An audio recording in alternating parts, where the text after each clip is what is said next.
I'm Christina May, the online pastor at World Harvest Church in Enid, Oklahoma. You're about to hear a spirit-filled message from our pastor. So grab your Bible, and if you're a coffee lover like me, grab a cup of coffee and get ready for a personal word that God has for you today.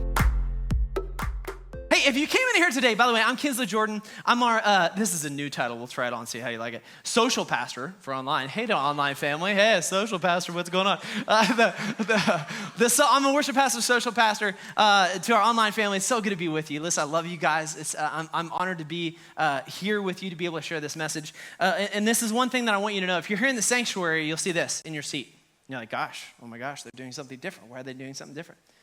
Grab this if you don't have this. If you don't have one, there's out in the foyer. When you grab this.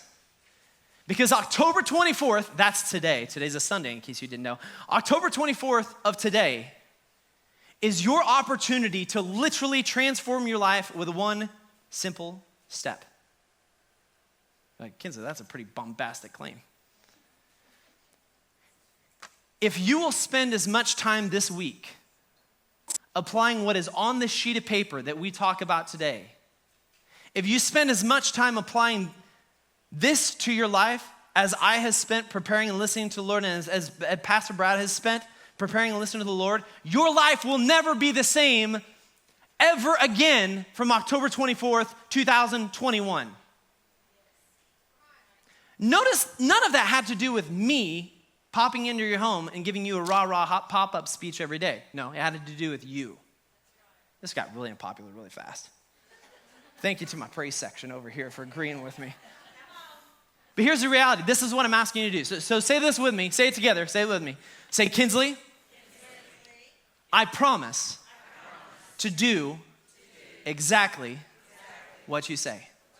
If you don't, you're a liar. And we know what happens to liars. No, I'm just kidding. But guys, I'm serious about it. I ask you to do this. This is your call to action. I'm just going to tell you straight up front. You literally have the ability to change your life right now. To step into being an unbreakable, unshakable man and woman of God. That sounds kind of attractive. I'm talking about when you walk into a place, you're not worried about what's going to happen in the situation because you already know what God said about it before you walked in, because you know that God already took care of the battle. And I'll start right here. If you are willing to commit to apply what we're going to talk about this morning to your life, mark my words, I will give you a full refund if I'm wrong, but I'm not. If you apply this to your life as religiously as, no, I'm not going to say religiously, I hate religion, as systematically as you check Facebook first thing in the morning, oh, Lord, it just got hot in here. If you all apply this to your life, what we're going to talk about, and this is why it's so important, is because October 24th, today, 2021, is your chance to be transformed forever. And the hard thing is some of you are saying, Kinsley, I don't need that. You absolutely need it because you don't think you need it. I wrote the message and I need it. I'm preaching to myself because I need to hear it again. You'll transform your life. Not because of the power that's in you, but because of what the power that God has placed in you. I have loved this season of my life with kids. I just love it. My gosh, I thought I knew what love was. Like getting married was cool. But then you have children and you actually find out, oh my gosh, there's a whole nother depth of love.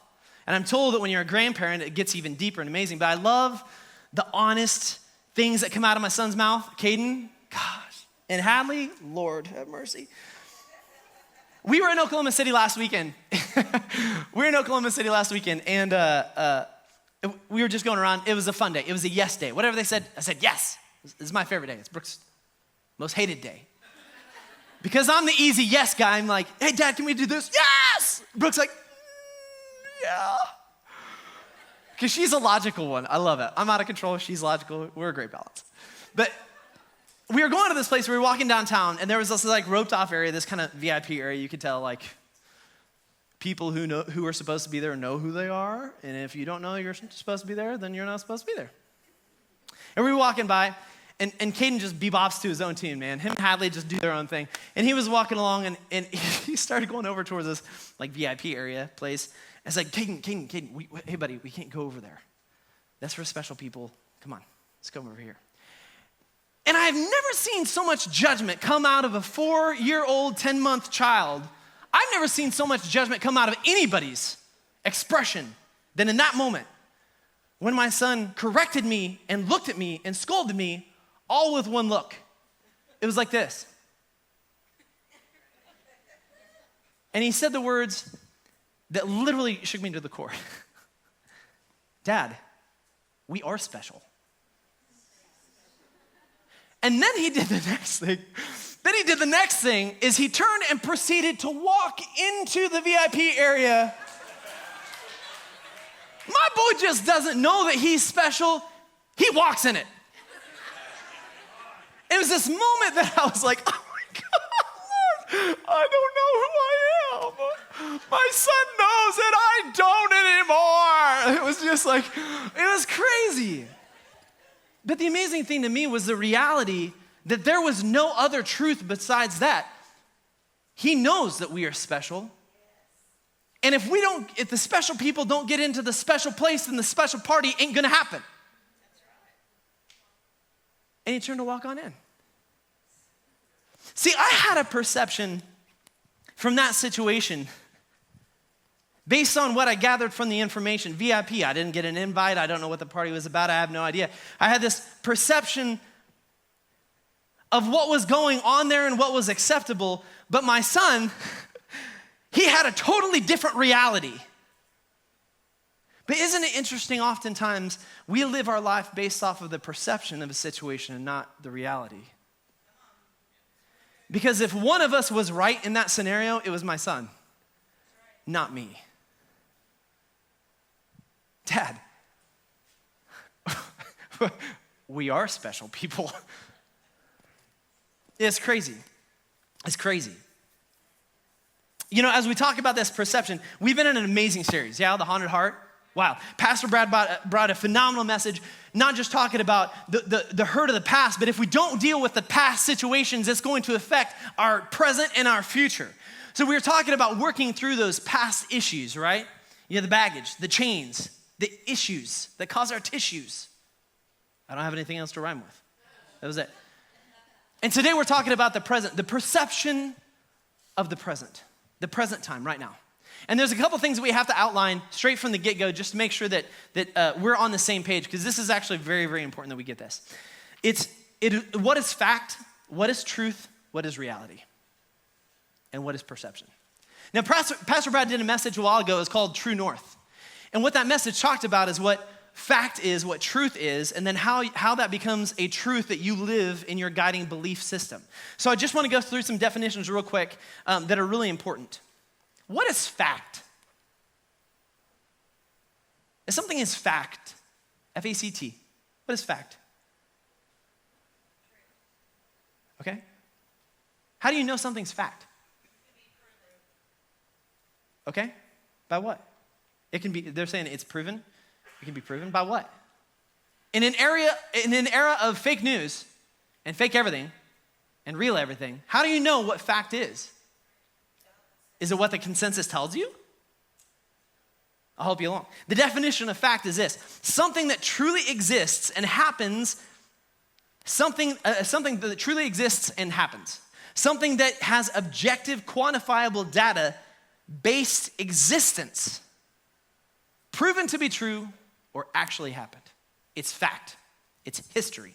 It's data-backed. What is fact? Right now, the fact is, it's 70 degrees in here. Fact. Right? Fact. It is. You don't believe me? Look at the thermostat. It is. Truth, so what is truth? Truth is a statement or idea that is true based on the fact. So it's a statement or an idea that pulls in the data, the data, the proof, right? It pulls in the proof that is based upon the fact, the data, the situation. It's also a guiding, think about this, truth is a verb. It's a guiding belief derived when a person's life experience, your experience, and your psychological understanding align with the objective data that is a central fact. So what that means is this. There's fact out here, right? Objective fact, 70 degrees in here. Cold, hard fact has already been fact. And then there's your life experience. Truth in your life happens when you bring the objective fact and that lines up in your life with your experiences and you recognize, hey, I've seen that. That is true. That's when truth becomes real to you. For us in our faith, truth, for me, it was my journey when I went through. I'll tell you, I got sick of religion. Got sick of it. I'm tired of it. That's why I say I hate religion. Not about religion. I'm about relationship. Two totally different things. Religion put Jesus on the cross. Relationship got him off. It did. In fact, I was so confused and frustrated by what I was seeing in religion, I set out to actually prove that Jesus was not real. And the only place it led me a bunch of research, a bunch of history, a bunch of research into archaeological artifacts and old texts. And there was this book called The Case for Christ, which was awesome. And you know what I found out? There is more evidence proving that Jesus was a real, living, tangible person on this earth than there is proof that we orbit around the sun. You're like, oh, Kinsley, I don't know if that's true. Name one astronaut that's been to the sun. His name was Bert Crispy. No, just stupid dad joke. Get out of here. Get out, astronaut Bert Crispy. There's more proof that Jesus was real. Don't take my word for it. Take the word of thousands of testimonies over hundreds of years from all different locations that tell the same story. You can't even get two people in a car accident to collaborate the same story that were in the same car. And you expect me to believe that Jesus is fake when hundreds of authors over different time periods describe the exact same thing? Truth. Because it is fact aligned with my experience of knowing a Jesus, it becomes truth. It's truth in my life. Now here's the part we really have to own into. Reality. There is a reality that we live, the truth of reality that we live, and there is perception. And this is what we're honing in on. There's the truth, the reality of a situation that you live, and then there's perceptions of a situation. This is what reality says. Reality is the world or the state of things that actually exist, how things actually are. The truth of facts, not an idealistic notion and speculation about a situation. So reality is not your opinion about a situation, not what you think about a situation is. I told you it's 70 degrees in here right now. How many people are cold? Okay? How many people are hot? Your perception is that you're cold or that you're hot. Reality is that thing's 70 degrees. Some of y'all are gonna put a parka on and a jacket next time. Some of y'all are gonna strip down to something else and keep something on. But that's the difference. There is reality, it is 70 degrees. There's a reality that this light is blue behind me. There's a reality I'm wearing tan pants. There's a reality you are sitting in that chair. And then there is perception of how you view and the feeling that you have and what you're seeing and the data, what you collect from that situation. That is perception. Now, why are these dangerous? I'll tell you why. I'm glad you asked. That was awesome. I'm glad you asked. I'll tell you why. Thank you for asking. The reality is perception is defined by what you think and what you feel that you are seeing. Reality is defined by what actually, factually is happening. You ever had a moment in your life where you thought things were a certain way, and then the truth comes out, and you realize that you are making decisions based off of an incorrect perception, but the reality was completely different? You know, there was another group of people. I'm excited about this. Are you guys excited about that? I don't think, you're not there yet. That's okay. Lord, we'll give him a second. We'll give him some time. There are some other people who are excited about this as well, who had this revelation. They're in 2 Kings chapter 6. If you will turn to that, throw it up on the screen. And a guy named Elisha. Now, he was a prophet that performed wonders. I mean, truly, he was a man of God. He was a prophet. People knew Elisha. And there's this, if we can get rid of the background so they can read it. And there's this, in this situation, as he throws it up there, I'll read it to you. It says, so the king, so there's a king, the Aramean king. And he wanted to find out where Elisha was. And he goes on to say this, so he said, the king, go and see where he is, that I may send and go get him. Another translation says, that I may capture him. Another translation says, that I can kill him. So the king is saying, hey, find out where Elisha is. I'm going to go get him. Because I've heard some things and I don't like it. Is he for us? Is he against us? Let's find him. And the king was told, surely he is in Dothan. Next. So therefore, he sent the horses and chariots and a great army there, and they came there at night and surrounded the city. So imagine being in the city, you go to bed, it's great, you have your little chimenea, you're cooking out with your little Blackstone, whatever. You wake up in the morning and boom, there's an army surrounding you. That was the situation for this guy. Next. The servant of the man of God, which is Elijah's servant, he woke up in the morning and he went out and there was an army surrounding the city with horses and chariots. Now, what was his perception? His perception was he woke up one morning, he walked out, he saw that the city was surrounded by chariots, and then if his name was Kinsley, he went and got his little knapsack and he packed his little things away, and I scurried away because I'm terrified. And I just slid out the back door. But what he did, good for him, glad he did, but he looked at the situation and he said, there's an army surrounding the city. And the servant told Elijah, go back real quick. Servant told Elijah,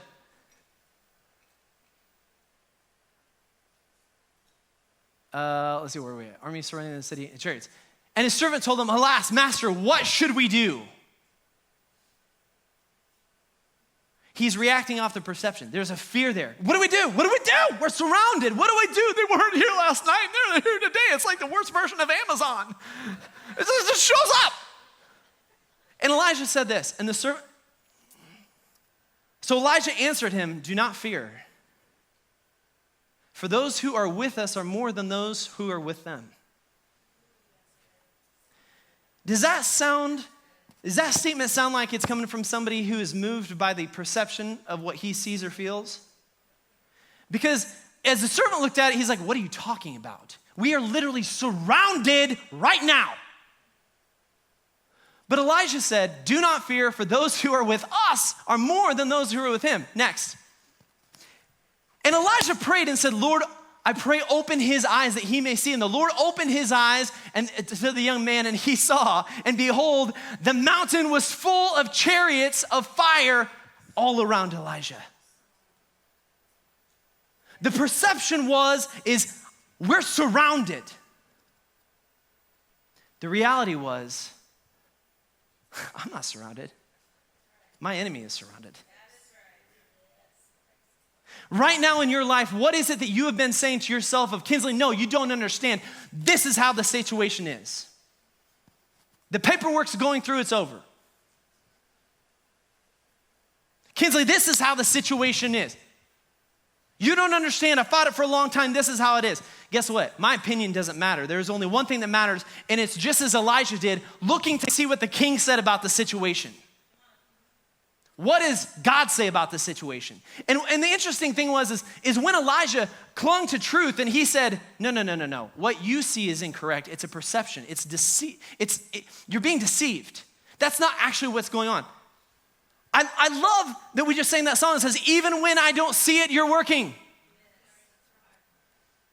I feel like Elijah was probably singing that. Praising, he was like, dude, what are you worried about, man? We got chariots in the mountains. And they're on fire. Like, how cool is awesome? That's awesome. But we get so wrapped up about the perception. And the last thing is this, is that when Elijah when he moved on the reality of the situation, not the perception, but when Elijah moved on the reality of the situation, what happens next? Throw it up there. When he asked God to open their eyes, he said, strike these people, I pray with blindness. And God struck them with blindness according to Elijah's word. When we move on the reality of what God says about the situation, God shows up. There's nothing left to say. When you don't feed into the perception and the lies of what you think is happening, what you feel is happening, and you're saying, Kinsley, this is a situation. Guess what? I don't care about the situation. I care about what the author said. What did the author say about it? The author said, I'm not surrounded. They're surrounded. The author said, there's a dining table being made so I can dine in the middle of my enemies because they're about to get crushed. What is the reality in your life? Point one is this: perception is not reality. Now I know, hold on, just hold on to your tomatoes. Well, Kinsley, I've always heard that perception is reality, and if people perceive something, then that must be what's going on. Yeah, if you're too lazy to find out the truth. You're right. I'll give that. Perception is reality if you are too lazy to find out the truth for yourself. But perception is not reality. I'm an instructor pilot. I've been an instructor. I'm an instructor pilot in the Air Force. I'm getting ready to transition to a new job. And I'm not going to be flying in that capacity anymore. But one of the things I've learned as an instructor pilot is it's a revelation I've had probably after 3 or 4 years of being an instructor pilot. Is that my job is not to teach a student to land a plane. You're like, okay, well, what is your job? My job is to enable a student to recognize a perception that is incorrect and teach them a process to be able to realign that incorrect perception back to reality so they don't kill themselves. I can teach a student to land when there's no wind and it's a beautiful day. And if they just keep on just shacking that away and they're doing a great job, wonderful. But what happens when trials, tribulations, and challenges come? What happens when the weather goes from not a cloud in the sky down to almost 0 or 200 feet off the deck with crosswinds in a combat area? I'm glad that you can do it one time when the situation is perfect, but have you built a process that will bring you from this tragic situation and bring you back to the reality so that you can live and not die? My job as an instructor is not just to teach students to fly planes. It's to teach students to be able to walk through this process, to be proficient in a fluid and diverse changing environment. What does that mean? I don't need you to do one thing perfectly. I need you to be able to do that thing in any situation. The amazing thing is there's been a couple times as I think about this, is that the process of getting yourself away from the perception of a situation back to the reality of what God says about it, the process is everything. The process is where the victory is in it. And you got to realize that how do you recognize a perception that's incorrect if you don't know what reality is? This is getting good. If you never know the foundation of what the reality of a situation is, then you will buy off on a perception as truth. And you'll never recognize that it's actually not true. All you'll do is just keep living life off of this perception of a situation, but God says there's a different reality. God says, I'm surrounding your enemies. God says, I'm here to move in you. I'm here to be able to back you. But so many times we make this movement based on the perception. The perception of a situation. There was one time when I was deployed, you can play the video. We do air refueling. So we're two aircraft come really close together. We take on about 125,000 pounds of fuel, something like that. This video is actually me. I found it on YouTube. It's kind of scary to find a video of yourself. It's a little bit terrifying. But this video is an example of what air refueling is. It was actually one of our combat missions. And you'll see up here that there's these lights. These lights, you see them? Little lights on the bottom of the belly. There's two little tiny, look at that head. Gosh, that guy, he's amazing. Look, see these lights on the bottom of the belly? There's two little lights on two little lines. One dot will tell you you're high or low, and the other dot will tell you to go forward or aft. Welcome to technology. This is how we get fuel. And there was a situation, it was a night mission, it was in the middle of a desert area. And the thing about the desert is it is darker than dark. I mean, there's nothing out there. There's no street lights, there's nothing, the power grids go down. There's nothing on the ground. There was no stars in the sky. There was no moon in the sky. There was nothing. There was an overcast cloud layer above, some clouds broken between. There was nothing. And because of the situation, we didn't have any lights on. And the only thing that we could see is these two little dancing lights. Only 2 times in my life as a pilot where I thought, I'm not going to make it home. And this was one of them. Is because as I was looking at the situation, my body started telling me, dude, you're like 90 degrees angle of bank. Hey man, like you're tumbling, you're upside down. And I started having this angst and this panic because I'm like, oh my gosh, like this feels all wrong. And it started getting so chaotic that I know what the lights were telling me. They were telling me I was in perfect position. And I asked my co-pilot, I was like, hey man, are we level? He was like, yeah. Yeah, are you okay? I'm just sweating, holding on to the yoke, adjusting the throttles. Hey, you're sure we're level? Yeah. What's your problem?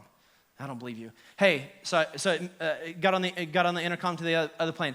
Hey, boom, are we level? Ask the pilots up front, are we level right now? I was like, yeah, what is your problem? Yes, we're level. The co-pilot looked at the instrument panel and said, no, man, we're wings level, it's totally fine. But my body was telling me, my perception was that we were tumbling out of the sky, completely 90 degrees angle of bank, crashing into the ground. I was so scared, I couldn't even get off the boom. I wanted to punch off the boom to be able to get us right, but I was too afraid to because that was the only thing keeping me stable. And it was this horrible, chaotic situation where I felt like I couldn't trust anything and I wasn't going to come home. That if I took action, I would actually end up killing us instead of saving us. And it wasn't even a situation to be saved from. It was just getting gas. We do it all the time, 3 times. 3 times a mission. And I remember going back to the reality of our training. And there was these words I'll never forget. I said, trust your instruments, trust your crew. Trust your instruments and trust your crew. That's something I've been told and trained on a long time ago. Well before I ever went on a combat mission, well before anything else. Trust your instruments and trust your crew. And I cannot even tell you how difficult it was to say no to the perception of what my body was feeling and what my senses were telling me and what my eyes were telling me. My eyes were telling me I was fine, but my body, my feelings are a really powerful thing. You know what I mean? Talking about junior high boy, feelings can be a really powerful thing. Amen. Prom's coming around. Hey. Your body can start telling you things and your mind is like, no, that's not true. You need to get back to the reality of the situation. You're about to make a decision off of perception that is going to kill you. You've got to get yourself back to the reality of the situation. And the reality is you are completely fine if you stay right here. Perception is not reality. Because if you choose to live by perception, it means you are going to die by the absence of truth. If I made the choice to believe and trust myself of what was going on, there's no doubt that there would be a memorial service every single year for the crew of Whistler 5-2 because I planted it in and killed everybody on the aircraft. I have no doubt. So how can you recognize those moments in your life, the perception that you're living, and get yourself back to reality? Because if we're living off of perception, all it's doing is guiding us away from the truth. The enemy is a deceiver. He's a destroyer. He's an accuser. He has no new tricks. What he does is he'll take something God created, he'll pervert it just a little bit, he'll get you to believe it, and as you start believing it, he'll take you farther and farther away from the support system and farther and farther away from the truth. And then as soon as you are far enough away that if if you're alone, you would die. He turns his back on you and says, look at this sinner. Look at this cheater. Look at this habitual liar. Look at this person who doesn't know what the truth is. And all he does is try to get you bought off into a perception so he can lead you away. So he can lead you away. Because perception is nothing but a situational sensation, a temporary feeling. But reality is an objective truth that is founded in fact. What does that mean for your life? God has said things and created things in you that you don't believe. God has said and spoken things and is moving in a situation, in your situation, but we're so caught up on the situation itself, we're paying so much attention to what the enemy doing and what the perception is of the situation that we're not giving the power to the one who can actually fix the situation. That we spend more time looking at the perception of what's going on instead of actually getting back to what God says about us.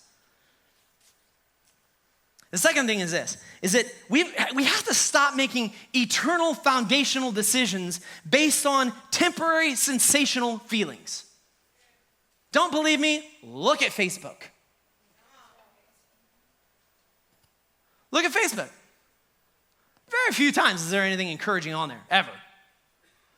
There's always people spouting off, well, I think this and I think that, and this person ought to be blah, blah, blah, and all these things are just, this is just a terrible situation, and I can't believe that's happening. And where is the reality of what God has said about our relationship towards other people? We have two commands, as Jesus was asked about it. What's the most important command? Love the Lord your God, with all your heart, mind, soul. Love your neighbor as yourself. An interesting revelation is, he tells us to love the Lord your God with all your heart, mind, and soul. Why? Is because when you love God, he's able to download into you the reality of who you are. The truth of who you are. And then he said, love your neighbor as yourself. Love your neighbor as yourself, because when you have had the download from God saying, I have called you a man or woman of God, I've called you victorious, I called you an overcomer, you are of my heirship, you are of my kingdom, you're the salt and not the light, you are renewed in the knowledge of him who created you. When you realize that's who you are, then you can truly love someone as yourself, because you have learned the love from the King. There's a lot of us, and again, I'm just talking to myself, friends. There's a lot of us who have tried to find our completeness in other people that are completely broken. The group of guys, absolutely love them. The Mighty Men, Band of Brothers, they're cool. And the one thing we started realizing is this, is talking about, it doesn't matter what the situation is with the spouse or the workers. Your responsibility remains the same regardless of how they respond. We're called to be a man of God, which means we are patient, kind, keep no records of wrongdoing, that we are steadfast because we are founded on what God says about us and who he calls us to be. If someone reacts a certain way, guess what? That's not my responsibility. My responsibility was to be a man of God and keep my eyes focused upon the King. And because my eyes are focused upon the King, and because my eyes are focused on what God says about me, now the other person is gonna see that. You know how attractive joy is? Woo, baby, that's what I'm talking about. You find somebody who has true joy in Jesus, you will wanna be around them all the time. All the time. Why? Not because they say anything cool, or not because they have the best message or anything like that. Because you recognize that because your spirit was made to be joyful. Your spirit recognizes why it was created. You can say, I don't know why I'm so drawn to this person. I'll tell you why. Because God put it in your spirit to begin with, that you are supposed to be brought together by people who sharpen you. But it's hard to do that when you're so focused on the perception of a situation. You know, Jesus is so interesting in the wilderness. He and Elisha had several things in common. They really did. It was amazing. He spent 40 years in the desert. Or 40 years. Gosh, that would have been a long time. 40 days in the desert. 40 days in the desert fasting. And it says in Matthew 4, chapter 1 through 11, it says that Jesus was led by the Spirit into the wilderness and was tempted by the devil. Next. And when he had fasted for 40 days and 40 nights, afterward he was hungry. He had this feeling of hunger. Next. Now the tempter came to him and said, if you are the Son of God, see how he does that? See how he does that? He takes the reality, and he takes the reality of what God has said and he twists it. If you're the Son of God, then command these stones to turn into bread. And how did Jesus respond? Jesus answered, well, my opinion is that I feel like I love God. How did Jesus respond? Well, I think, devil, that's an interesting interpretation of the scriptures, but I think that I love God and he's going to make everything okay. Is that how you responded? This guy has spent 40 days fasting. The feeling of the situation is probably worn out, exhausted, tired, and the last thing that he wants to do is be tempted by a tempter. And when asked and given the opportunity to give in to the perception of a situation, what does Jesus say? It is written. It is written that man shall not live on bread alone, but every word that proceeds out of the mouth of God. Next, the devil came back, he said, took him up to the holy city, the pinnacle of the temple. Next. And he said, if you're the Son of God, then throw yourself down because isn't it written? I mean, you know the word, isn't it? Isn't it written that he shall have his angels save you, that you won't dash your foot upon, angels charge over you, and their hands shall bear you up unless you dash your foot upon a stone? I mean, it's written that way. And Jesus said what? It is written.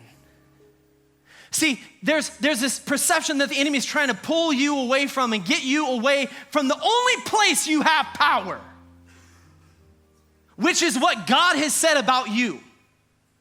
And if he can get you so focused on the situation and what you think about the situation and how you feel about the situation, then he can extract you from the only weapon you have, which is the word of God.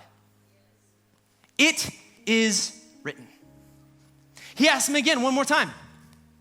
Next. And the devil took him to exceeding high mountains and showed him all of the kingdoms of all of the world and their glory. Next. And he said, all of these things I'll give to you if you just bow down and worship me. It's not that hard. I'm not asking you to do anything else. Just fall down and worship me. And Jesus said, away from me, Satan, for it is written, you shall worship the Lord your God and him alone, and you shall serve. The interesting thing is, just like Elijah, the perception of the situation was it was bleak, it was dire, it didn't look good, and it looked like you really only have one option in this situation. But the reality is that when you take the time to go back to the foundation that God has given you and what he says about you, God shows up. Because in the next line, what happens? Jesus said, away from me, for it is written, you shall worship the Lord your God only, and the devil, go back one, and the devil fled. You should worship him and him alone. And then the devil left him, and behold, the angels came to minister to Jesus. That when you go back to the reality, God shows up.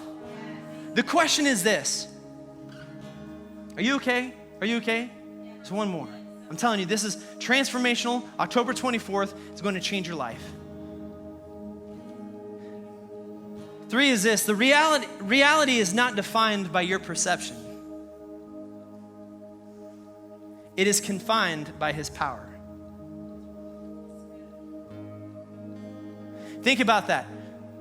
Your reality, your truth, the fact of the situation is not defined by the perception of what you think and feel. It is literally blocked in and confined by what God says about the situation.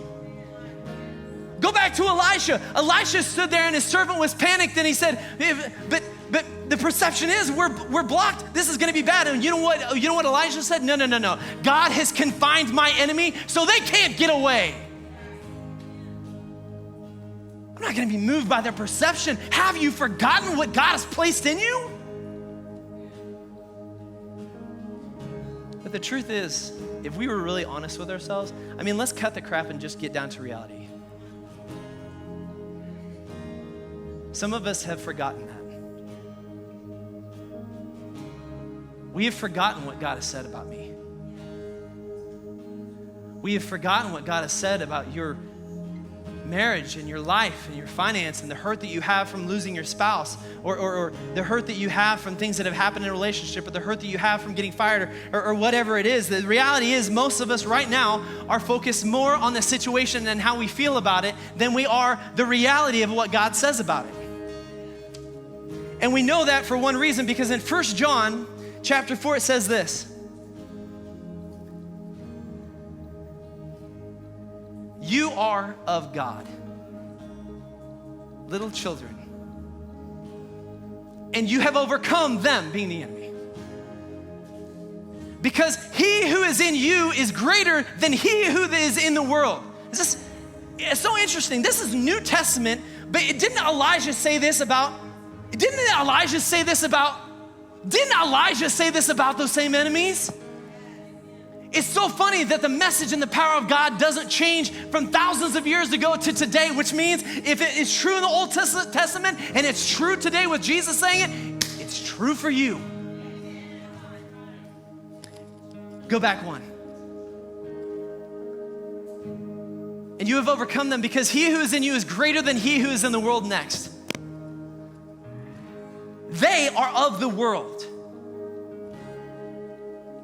Therefore, they speak as though they're of the world.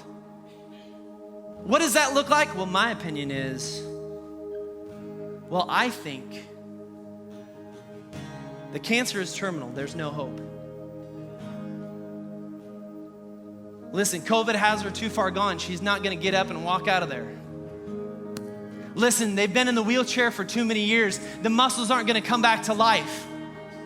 Listen, there's been too much hurt and angst in the marriage or the relationship. There's just no way we can mend this. That's what it sounds like to be of the world. But what does it sound like to be of God?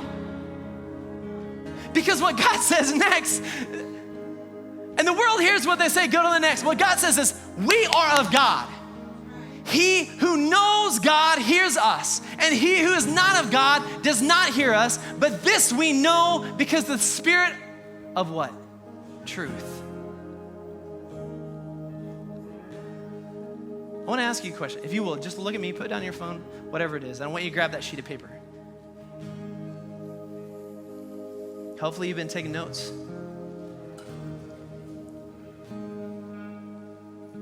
I want you to flip it over to the back.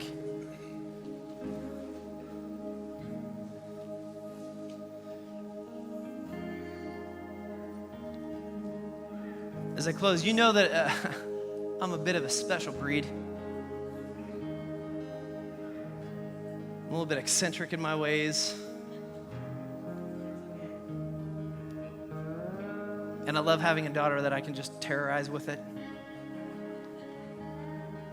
Hadley and I were going through a drive-through, and as a moment of just being goofy, I said, I'm going to change my language, and I'm going to change how I'm talking just to like goof around. And as a good dad, I have the responsibility to carry this all the way through the drive-through, right? And as she slides down with her hoodie on saying, Dad, no. I think she was even saying the Lord's Prayer.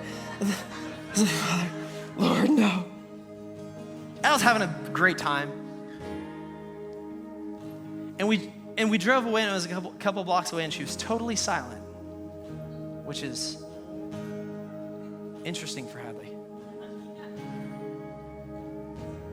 And her hoodie came off, and she looked at me, kind of like Caden gave me that look. She said, are you not embarrassed? As though she's saying, I have given you 4 blocks to acknowledge that you are the goofiest goober ever. Are you not embarrassed? And I'll tell you, if I went home to be with the Lord today, I would cherish the fullness that I've had with my children, because in the moment I got to turn around and say, no, because I know who I am in God. I I don't care if some checkout person hears me talking a crazy language. I don't care. You know why? Because I know who God says I am. I don't need their approval. I don't work for their approval. I don't care about the opinion of others. I focus myself on what the King has said about me. Am I embarrassed? No, because as a man of God, I don't walk in fear of another man or another woman. I walk in the fear of the King, the one and only. And today I would ask you this.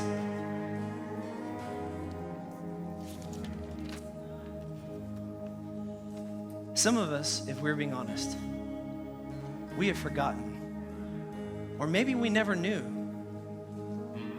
who God has said we are. On the back of this sheet, if you will stand to your feet.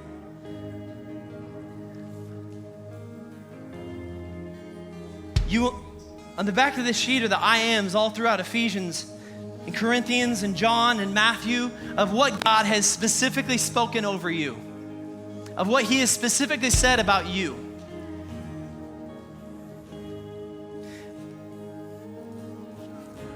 God says that you are spiritually blessed in heavenly places in Christ. Do you feel that way? Have you been listening to the perception of the situation, or have you been listening to the reality of what your King says about you? Because a lot of us have a lot of situations that we need God to show up, but you know how he shows up is starting to realize who he has already put in the fight. That was you.